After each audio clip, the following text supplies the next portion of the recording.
But let's get personal for a minute. Ideas drive personal progress.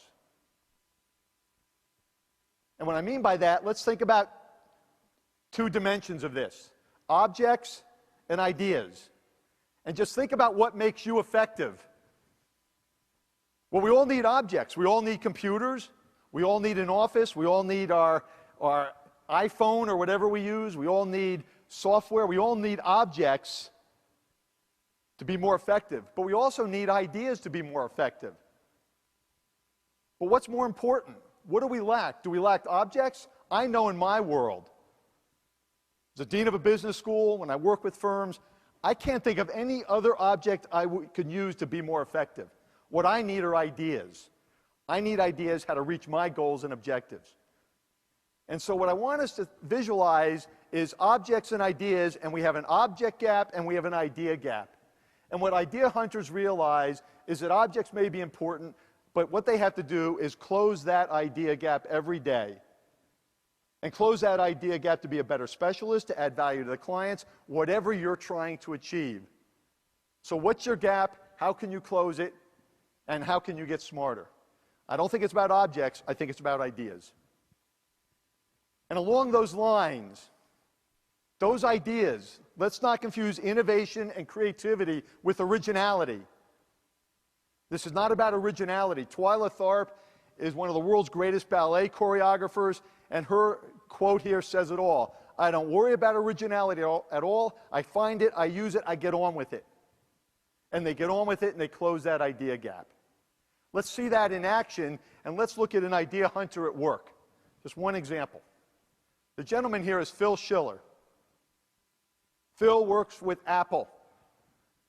And he had a project around 2004, 2003, I believe. He was leading the iPod project.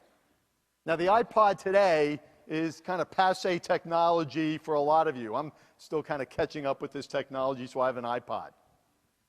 But think about what made the iPod so successful as a piece of technology and the user interface and why it worked. There's a lot of different things it encompassed. But one of the key elements was, how do you find the music? And how do you move quickly through the music? Thousands of songs that it stores, find the one you want, and play it. So Schiller had this objective. He had an idea gap, but he remembered something that he saw a long time ago. And basically, he saw this, okay? An HP computer. And what do you see on that HP computer where the circle is? Little circle. And what Phil realized is, hey, I may have a job to do, and we have great labs at Apple, but I've seen that idea elsewhere. And all I have to do is grab that idea from that HP computer and import it to the 2011 iPod and before, and there I've got it. And idea hunters are like Schiller. And that idea was available to him for free. But he had to be looking for it. He had to go out and find it. He had to realize that something that he saw before could relate to this project. Great ideas will not find you. You have to find great ideas. Before we commenced the hunt, we wrote the book, we did the research, we realized there's something absolutely essential and was consistent amongst all the great idea hunters who we visited with. And it was the power of purpose. And what I mean by that is you need a reason for getting ideas. You need a filter to find the right ideas. You need a true north. What am I trying to achieve? Because without that purpose, the world is just overloaded with ideas. How do you know what's good, what's not? So the power of purpose. And how do you discern what your purpose is? A lot of you know.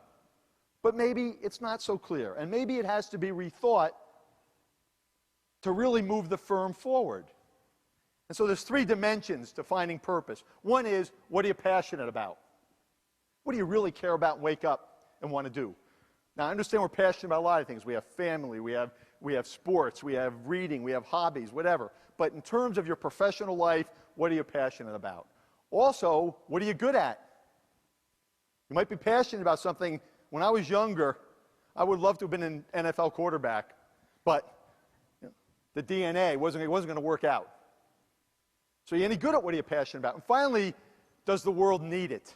Is there a market for it? And we call this the intersection of these three components, your gig. And we don't mean that as some superficial, shallow, what are you doing today? But really what your gig is and what you're all about.